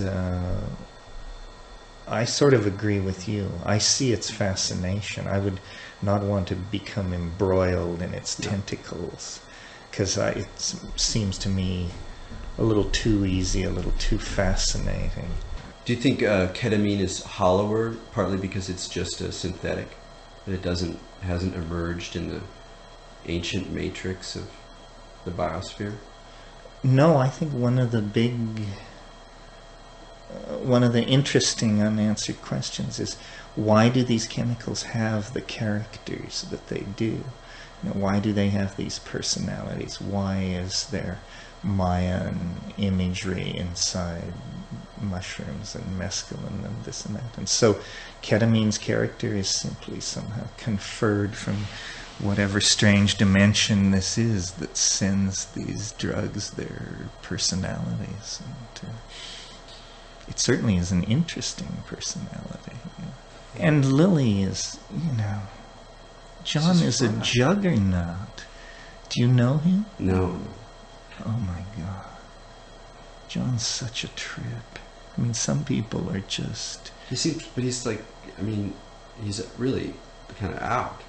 Oh, definitely. Like, you meet him and you're like, this guy's out. Yeah, this guy is... There's nobody home. This guy cannot be left alone at home. And he's like me. What a trip. And such, an amazing arrogance, an amazing conviction of your own, that you've got it all figured out. Yeah, a relentless character. He told me once, when we were at Esalen, I don't know what we were doing, just the two of us standing somewhere, and he said, "Nature loves you ruthlessly." And I thought, well, that's an interesting observation. What does ruthlessly actually mean? Was he speaking specifically about you? Yeah, he and I were the only two people present. It was just a private conversation. He used to have this Obi-Wan Kenobi robe that he wore around Esalen that was just hilarious. And he would just show up out of the fog, to lay these wraps on you. Yeah, they didn't make too many of John. Ketamine actually distills a certain element of the psyche, and then just it lets that element interact with this whole weird plane. And there's not a lot of connections with the animal body, but the tryptamines are like carrying the animal body all the way through it all. So it's all still archaic, and there's sex, and there's fear, and all of these the animals in this space. The ketamine is like a little drop of like awareness, pure awareness, enters into this zone, and you're just completely a bit like that. You're completely. I mean, if you remember like things in your life, they're all part of these networks of cosmic cause, and they're so impersonal. I mean, it's a very impersonal environment. Sometimes on ketamine, I had the impression it's like this all the time. I simply don't notice, which isn't a very sense-making perception. But yeah. No, it does have an always already quality to it. The whole quality of time is very different than with tryptamines, which have a more kind of propulsive. Yeah, you're right about how it accentuates the animal body and just shows you some kind of hyper state of, being. Or even metabolism. Yeah, something like that. Where it's just 50,000% more powerful than you thought the specs would tolerate. So what do you think of MDMA? It never spun me like it apparently did other people. It seemed very pleasant. I didn't quite ever get, the fight to save MDMA and all that. I figured from what I was hearing around me that it was doing a lot of good in psychotherapy, and so those people should be supported. But personally, I never... it seemed Well, it seemed like very much like every drug as it's introduced into society. It's usually claimed to solve relationship problems, and then, well, that's the best packaging, is to say that a drug solves relationship problems. Well, of course, the link to that right on the top was, the warning that you could believe that you were deeply involved with somebody and wind up making stupid decisions. Well, when was that not true? Yeah. No, I remember the first time. I mean, that was specifically one of the stories that was told around, and that was relatively early. That being. You mean people deciding to marry the wrong person? Or whatever, yeah, that kind of thing. Because they had such an intimate experience. I only had a few. I only took it a few times. I find it extremely taxing on the system in a way that I. Oh, you mean the next day you yes. feel terrible? Yeah, I find it very taxing in a way that makes me very dubious about it. It's an amphetamine. It's hard to take the A out of amphetamine. Yeah, it's true. The amphetamine down is really quite a monster. I actually like crystal methadone, but it's not worth it. It just wears you too hard. Yeah, it's too hard. It's fun, but every gear is flopping on its axle by the time you're through. Yeah. Do you have a position about the relationship of the psychedelic experience to non-psychedelic mysticism? Oh, I think I see what you're trying to get at. Some kind of, what's the Neoplatonic, what's the Platonic connection to the psychedelic experience? That's one way of thinking of it. Yeah, in that sense, yeah. I mean, maybe we need to ask the question over again, but the psychedelic vision is of some kind of relevant thing. It isn't just, it isn't the equivalent of a dust bunny under your psychic bed or something like that. It's actually a product of the, well, I mean, it's hard to English it, but a product of the fractal laws that govern information theory. That's a theme, I mean, that Neil Stevenson and all these people understand, that it really is all about how everything is put together at the informational level. There's no deeper truth.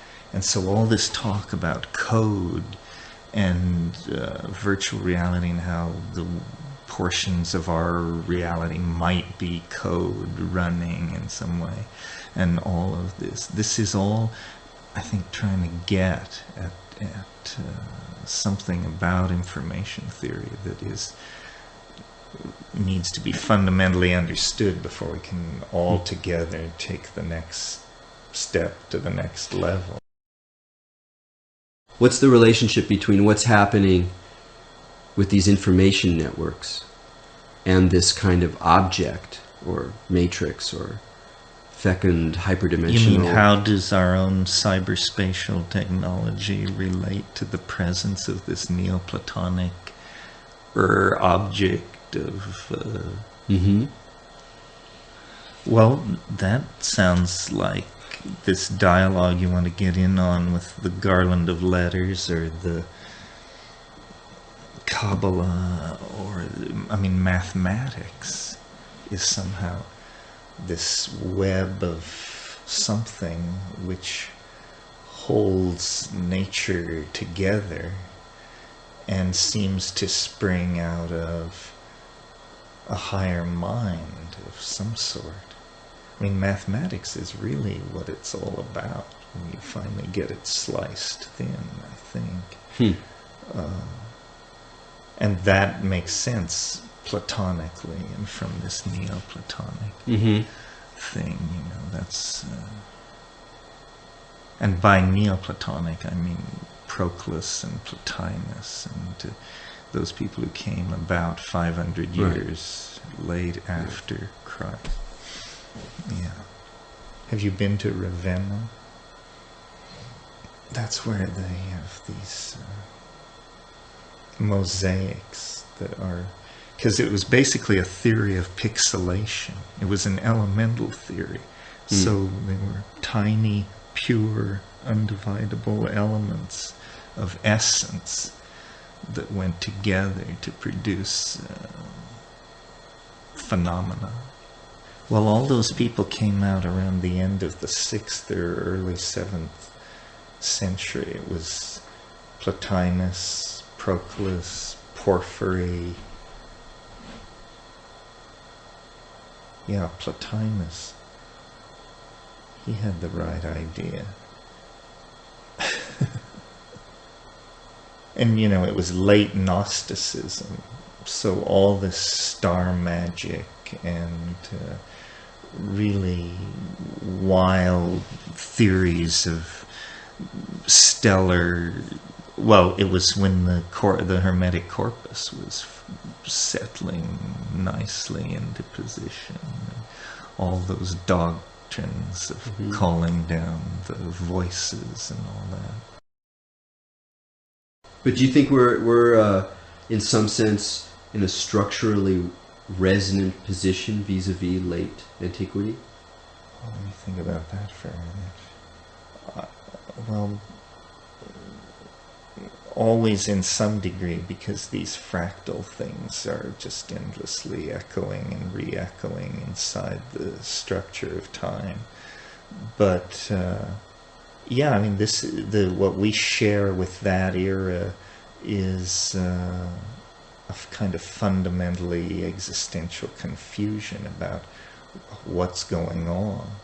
So so doubt itself becomes a philosophical position, which in fact all doubt means is I'm shopping, thank you. You know what I mean? Yeah. But what about that sense of this matrix, this network? This thing you mine for language? Yeah, I sort of see it like that there's something that all the metaphors of alchemy, which are, you know, locating the deposit, extracting, concentrating, alloying, fabricating, apply to this enterprise of language and literature and art, and clearly that's, you know, basically what it's all about. And you have to get in there somehow to this, to the main vein, and once you're there, it's just pure logos, and that's the way I've always gotten at it. I figure that's the way the really smart money gets at it. The Melville, the Joyce, these voices that you find are somehow channeling closer to that from a position closer to that matrix, or whatever. And that's what real channeling is getting close to that kind of... To the fecundity. Yeah. I mean, that's the thing that's so wrong about I didn't really get that totally explicitly, but about like a lot of channeled material, is that I have no doubt that you can set yourself up into a psychic information network wherein you, human ego at this point in history, are aware or become aware of the presence of another personality and voice, which then you bring through and write down. I'm not saying nothing about ontology, something about perception and psychology. But the thing is that the stuff that gets transmitted, so much of it is so bad and so literalistic and so boring, because it's not actually close to that. Because that is so rich with... It's because, as you say, it's too easy. You have no doubt people can do it, and you're right, they can do it, and then what you get is C+, right, material. Have you ever seen an image of the letters that were on the golden plates? The Mormon books? Yeah. Sure, in the Brody book, they have them reproduced. And it's just that whole notion of these highly compressed scripts. I mean, if you imagine like this thing we were talking about in psychedelic space, of this kind of matrix of possible languages or possible logics, which then end up kind of fleshing out into all this sort of other stuff. That there must be languages that are like farther upstream that we can't really capture in full left brain, alphabet parsing mind. It's a little challenging for that mind, and yet it still has the character of a language. It's like the Hebrew alphabet, that mystical idea of an alphabet. No, Ralph and I have talked about stuff like this, about you probably know or have heard of this guy Stan Tenen. Yes. Yeah. Yes. Well, he is into this thing where he has this shape, and as you illuminate it from different angles, you get different Hebrew letters cast as shadows. So Ralph said, this implied then that there was this hyper object which cast all these shadows. And he said, given sufficient computing power, you could compute upstream, as you say, and toward higher dimensional objects that would eventually shed all shadows of all letters in all languages, and that there would actually be a kind of omega object or something that was the source of all meaning. So this thing you and I were talking about last night or today about mining the veins of organized intellect or whatever relate to this concept of this gnosis shedding hyper object that is somewhere up in the Imperium. I find that Kabbalistic stuff pretty evocative. That whole... Well, it relates to this garland of letters stuff. And I really think, I had experiences leading up to the thing at La Chorrera, when I was young, that just seemed to imply that sound was it, and that you could do things with sound, with your voice, that it was all natural stuff. But everything up to probably splitting the atom, if you knew how to do it. So do you subscribe kind of, at least loosely, to the idea that behind a lot of religious and mystical literature, at some level of depth, lies psychedelic experience, produced through ingesting of some kind of psychoactive substance? Well, I think so, and I think more so since I've had cancer, because I had no idea that such peculiar states of mind were naturally available to people and non-lethal. In other words, that you could have fairly frequent brain seizures and experience very bizarre states of body-mind dislocation and have it not kill you. So now I see that the spectrum of human experience is a lot broader than I previously imagined. Because then you imagine all of the chemical conditions under which people have over a million years. Not just drugs, but diet, temperament, genetics. And now this.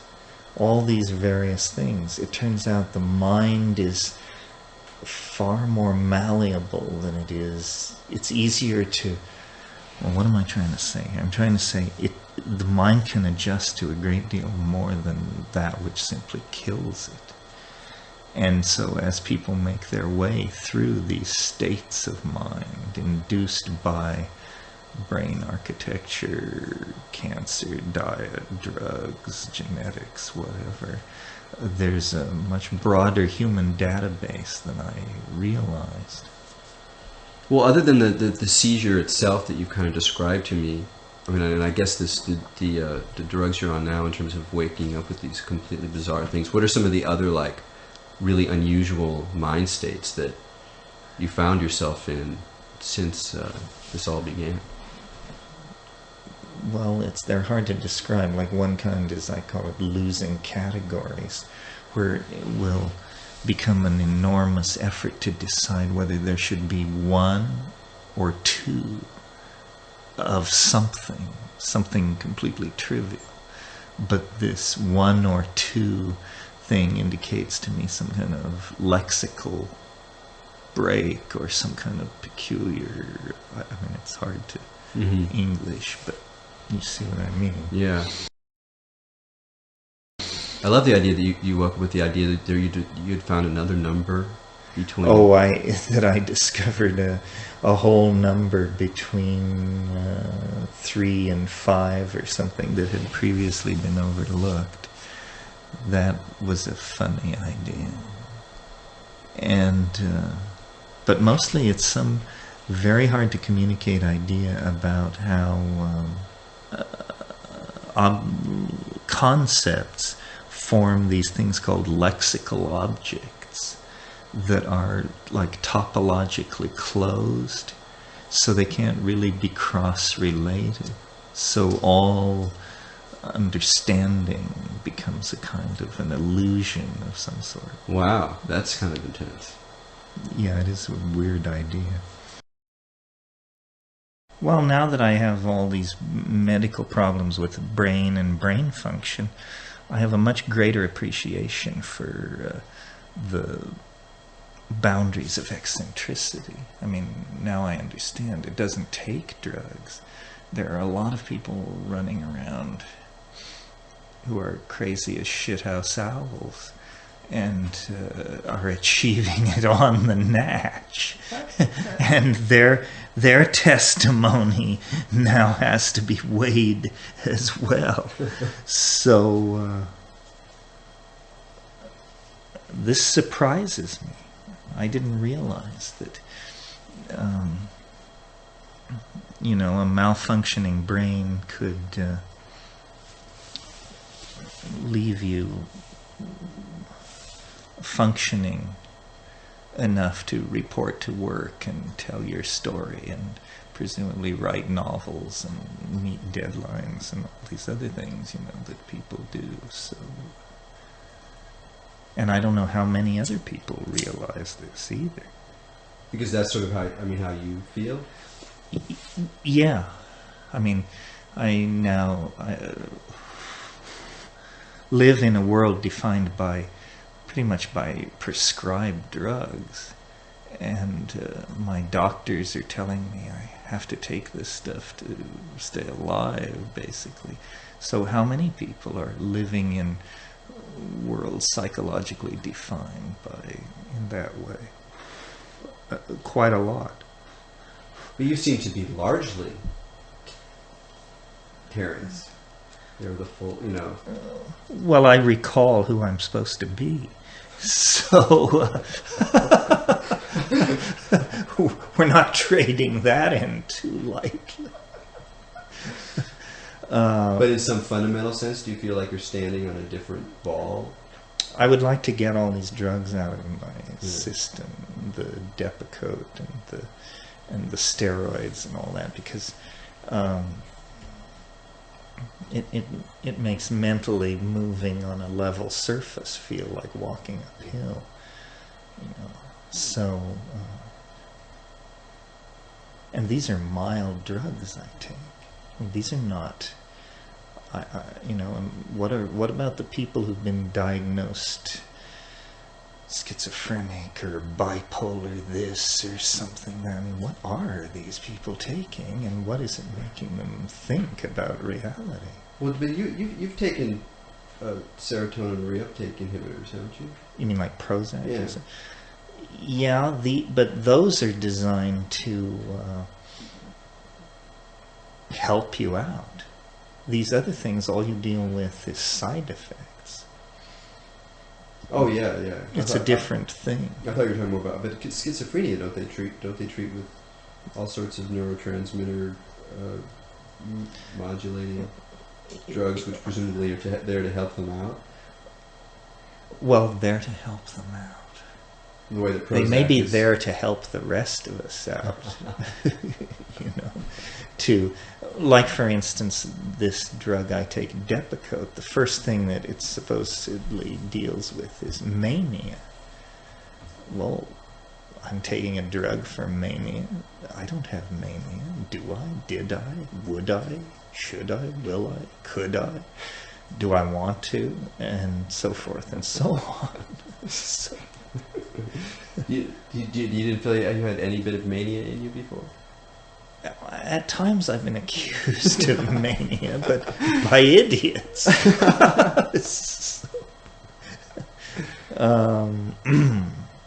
And I guess because of the war on drugs, somewhat concealed in all that, is the willingness of the establishment to allow experimentation with drugs, the effect of which on tens of thousands or hundreds of thousands of people would have social consequences that were maybe unintended or unmanaged.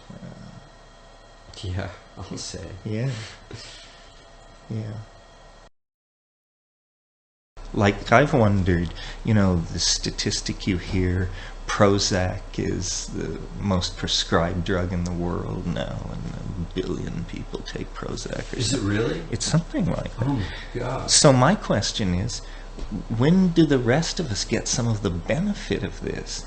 In other words, when is the guy putting my fruit in my sack going to become a more pleasant person? The guy pumping gas, all these people on Prozac, pretty soon it should begin to feed into the body politic as a sort of feeling of goodwill and temperance. But I haven't actually seen it.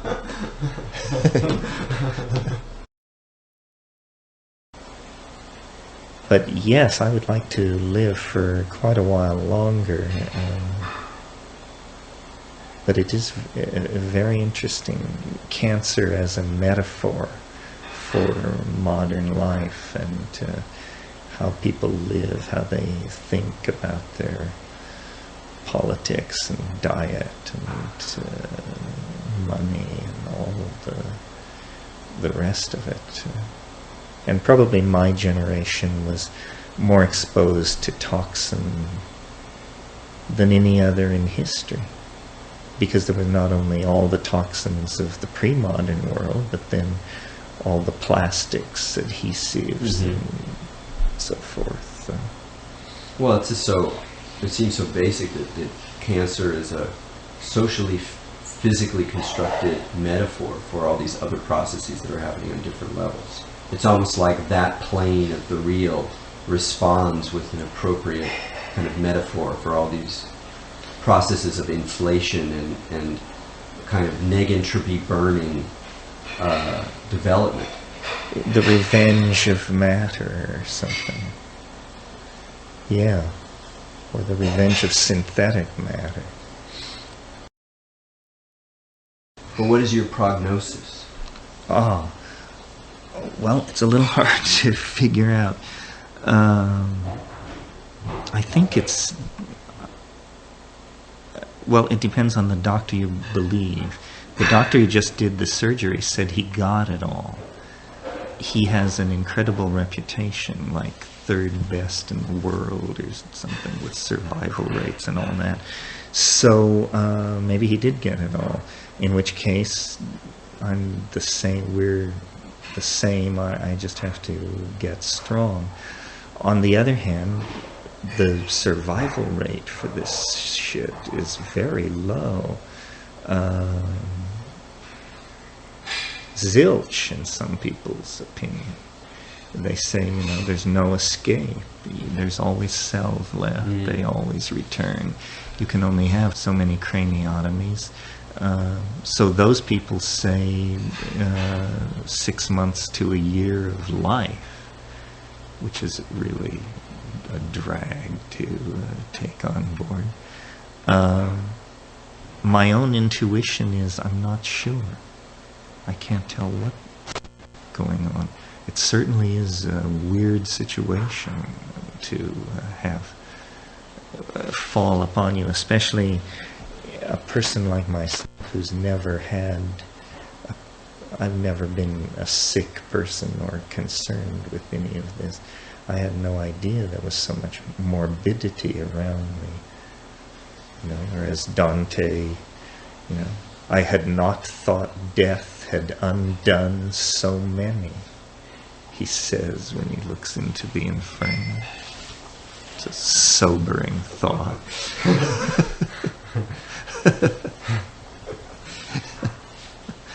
So that's it, and what you do is you constantly try to get stronger and hope that no bad news comes down the pike. And do you feel more intimate with death? Oh, absolutely. No, you spend every waking minute, well, I don't know every waking minute, but for the past 6 months, let us say, death has been a daily accompaniment of my thoughts. And dying is the more troubling subject. Death is the great who knows. Dying, on the other hand, might be unpleasant, prolonged, has a terrible effect on the people around you, and full of fear and pain. And misapprehension, you know. Misapprehension? Well, people don't know what it is, so they don't know what they're looking at. And they, you know, are they losing you? Are you passing to the great, you know, the meaning, culmination, and answer to it all? Or are you on an extended wing downward into darkness? And it really plays people.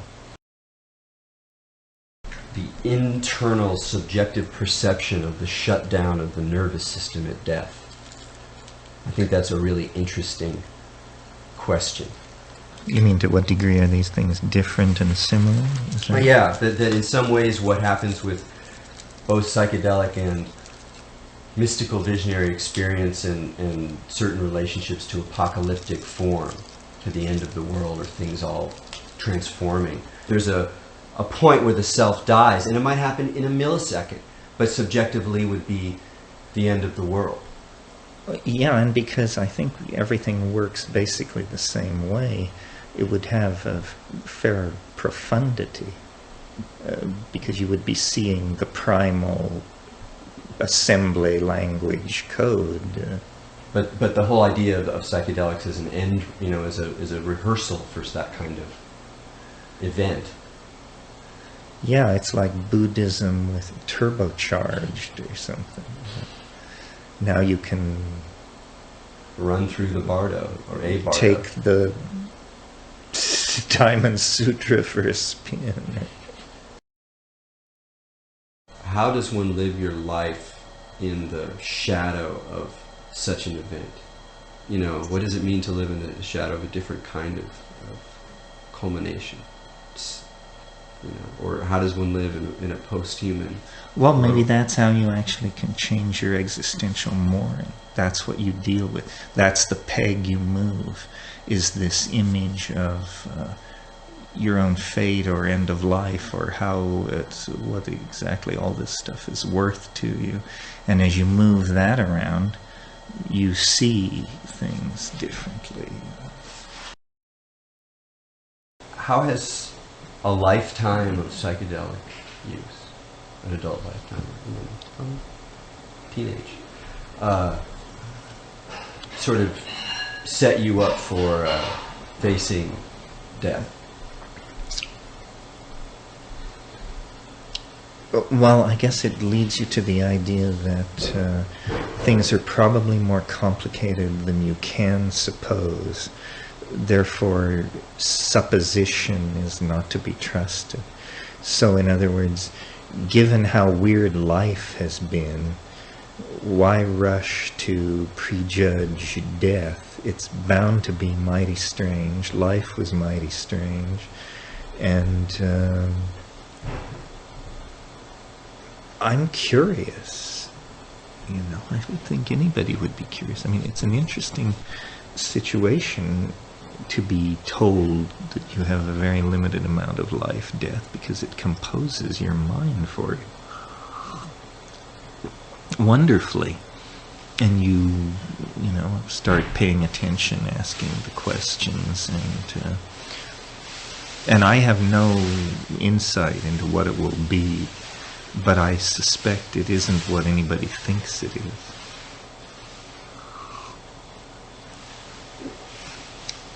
I mean, the argument that nature has this desire to preserve form is, I think, self-evident on enormous scales of space and time, and very local scales of space and time. So why fight it? It must be that that somehow matter is spiritualizing itself or mathematicizing itself or somehow. Right, becoming virtual forms.